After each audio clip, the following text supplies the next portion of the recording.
Hello friends, welcome to the session on C++ programming language. In this session, we'll be discussing about inheritance in C++ programming language. In this session, we will see what we mean by inheritance. We will see what are the advantages of using inheritance in a program.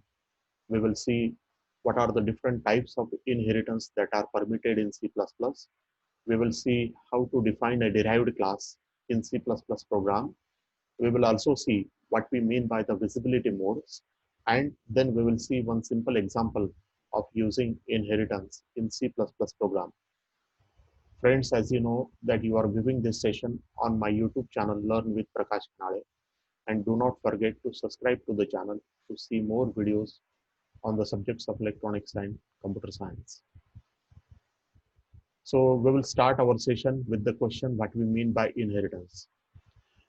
Friends, as you know that you are all human beings, and we as a human being have certain parameters associated with us.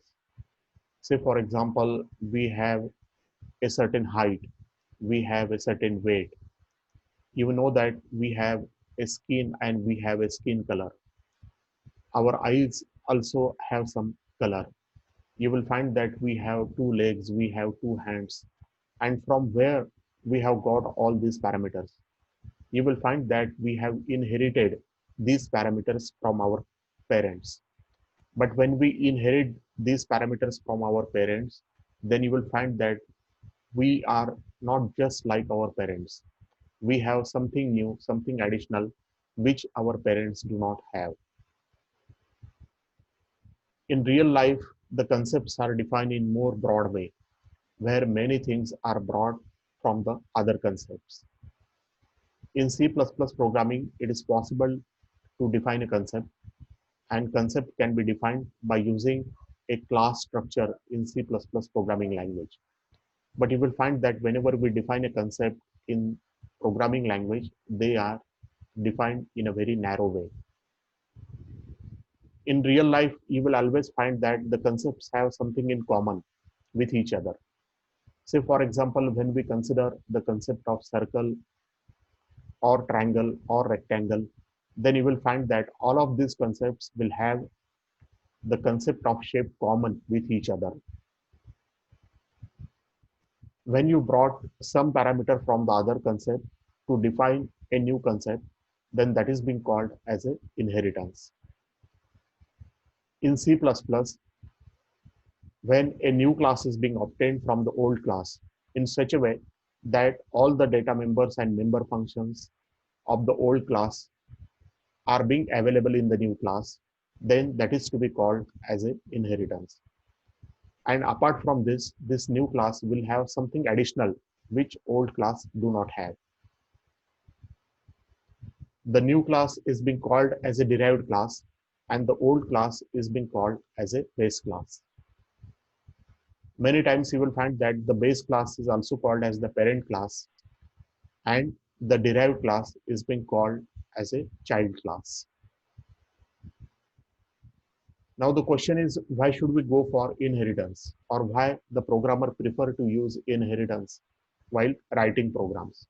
You will find that there are several advantages of using inheritance. Inheritance will allow us to achieve the hierarchical classification. That is, the hierarchical classification can be easily created when we make the use of inheritance. In real life, you will find that we always practice this classification. Say, for example, when we say education, then we know that the education can be classified into different categories such as computer education, science education, and sports education. In computer education, again, we can have different fields such as coding or programming, graphics, Windows. In science, again, we have different fields such as medicine and space science. In sports, again, there are variety of sports about which you can learn. Such classification is being regularly practiced by us in our daily lives, and therefore we need to implement it in programs. When we need to implement it in programs, then you will find that inheritance will support the hierarchical classification. When we write a code by using inheritance, then the code can be reused for the other classes. In inheritance, as we know that we use one class as a base class, and from the base class we can go on deriving the other classes. Now whatever the code is being written for the base class can be made readily available for the derived class. Hence the code reusability is widely used by the programmer when he makes the use of inheritance.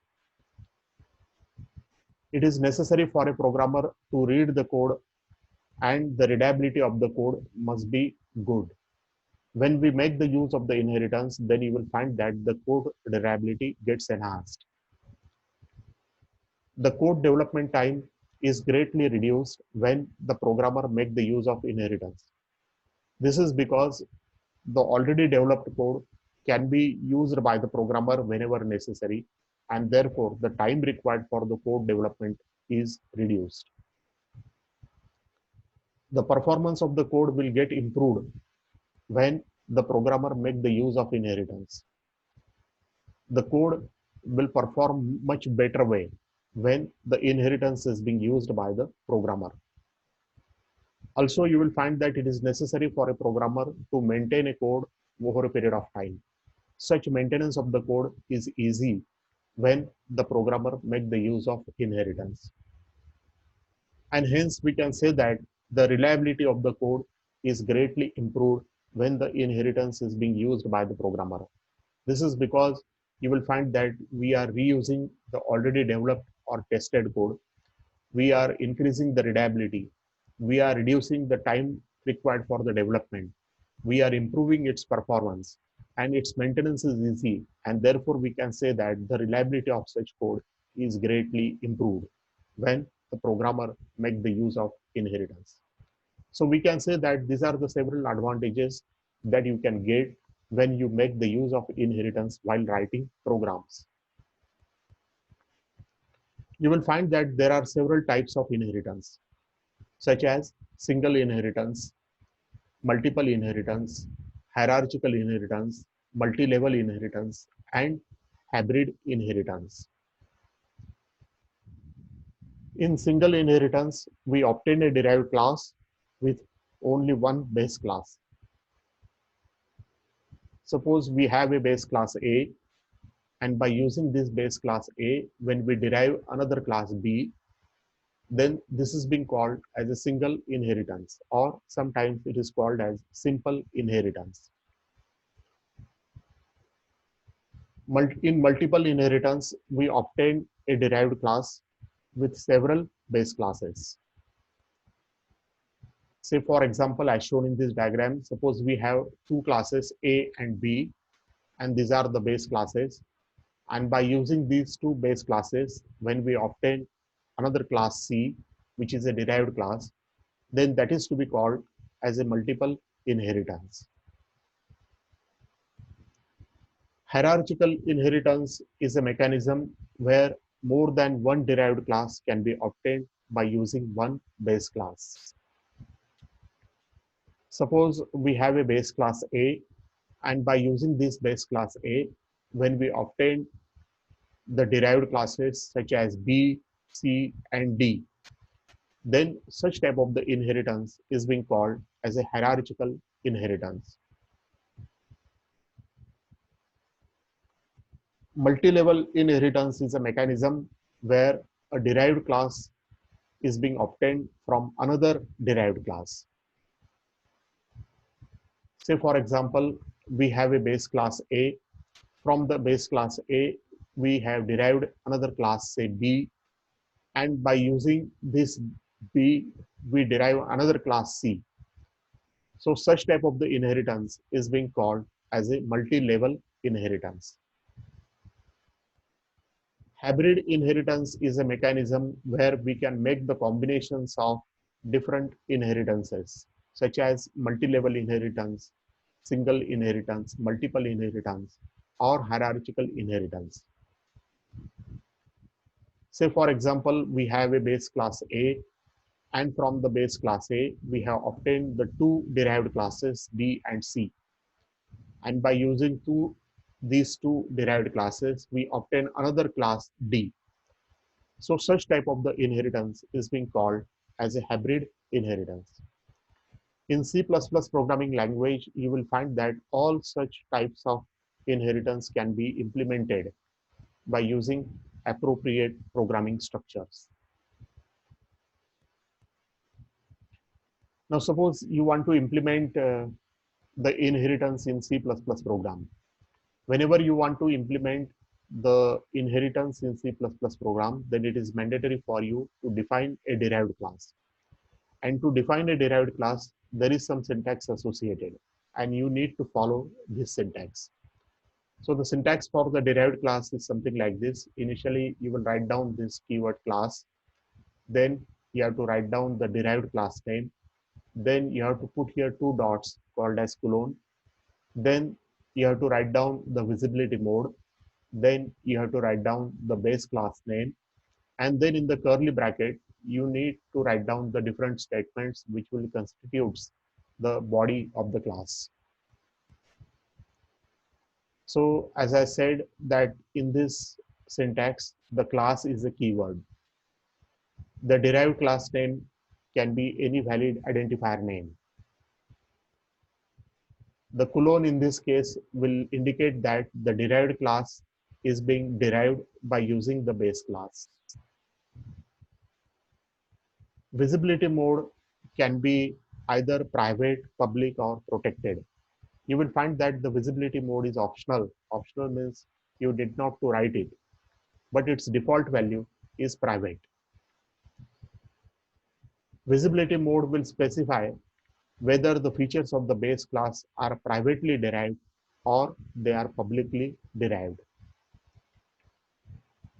Say for example, we write class, this is a keyword, then we will write the derived class name. Suppose index1 is our derived class name, then colon, then our visibility mode is private, then we will write the base class, suppose this is index, and then we will write the different statements which will constitute the body of the class. Now let us discuss about this visibility mode. You will find that in a base class, we can have the three different types of visibility modes: private, protected, and public. That is, the data members or member functions of the base class can be declared either as a private or as a protected or as a public. You will find that if the members of the base class are private, then none of these members will be available in the derived class. So even if you have a derived class in public mode, these members are not inherited. Even if you have a derived class visibility mode as a private mode, then these private base members are not inherited. And when the derived class is derived by using the protected mode, here also you will find that the private members of the base class are not inherited. So it means that the private members of the base class will remain only private to the base class, and they can be accessed only within the base class, and they will not be inherited in the derived class. Now, suppose you have some protected members of the base class, then you will find that in the derived class under the visibility mode public, they will be available as protected member only. When the visibility mode is private, then in the derived class, they will be available as private members. And under the protected mode, the protected members will be available as the protected members. So you will find that the protected members are those such members which will remain private to the base class, but still they can be available in the derived class under the different visibility modes. Now suppose there are some public members in the base class. These public members will be available in the derived class as public only when the visibility mode is public. If the visibility mode is private, then the public members of the base class will be made available as the private members. And when the visibility mode is protected, then the public members of the base class will be available in the derived class as protected members.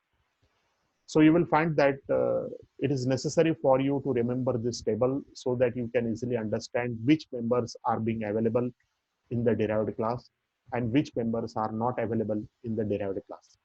So you can easily understand from this table that whatever the private members are there of the base class, they will not be available in the derived class. And whatever the public members are there of the base class, all such members will be made available to the derived class. Now we will go for one simple inheritance example in which we have used a single inheritance. Suppose this is our C++ program in which initially we have included the input output stream header file by using the namespace standard. Here we have a class called as an account, and under the public category we have declared a float variable salary which is equal to 60,000. Now we are making the use of a derived class. This is our base class and this is our derived class. So the derived class name is the programmer. So here I will make the use of the keyword class followed by the name of the derived class, then the colon, and then the access specifier. So here the visibility mode is the public and this is the base class name account. And here you will find that I have added one more variable, and this is the bonus of which the data type is float and it is equal to 5,000. Now in the main function, you will find that I have declared a object variable P1 belonging to the derived class programmer. So P1 is the object variable of the class programmer. Now uh, here initially we are printing the salary by making the use of P1 dot salary, and then we are displaying the bonus by using the statement P1 dot bonus. So in this case, you will find that the programmer doesn't have the variable salary declared, but the variable salary is being declared in the base class, and this access to this variable can be made in the derived class also. Since it is being declared in the public category, you will find that this variable will be made available to the derived class. And therefore, it is possible for us to make the use of this variable. So here we are printing the salary as well as the bonus. Finally, we are returning a zero value to our main function because our main function is of the type integer. When you type such program by using any C++ compiler, and as I said you that many C++ compiler are available online, so you can choose any online C++ compiler and type this program by using the editor. And when you execute it or when you run it, then you will find that you will get the output like salary is 60,000 and bonus is 5,000. So thank you friends for viewing the session. Hopefully you have understood what we mean by inheritance in C++ programming. And if you have any questions in relation with this topic, then you can always ask these questions by writing it to me. Thank you for viewing the session.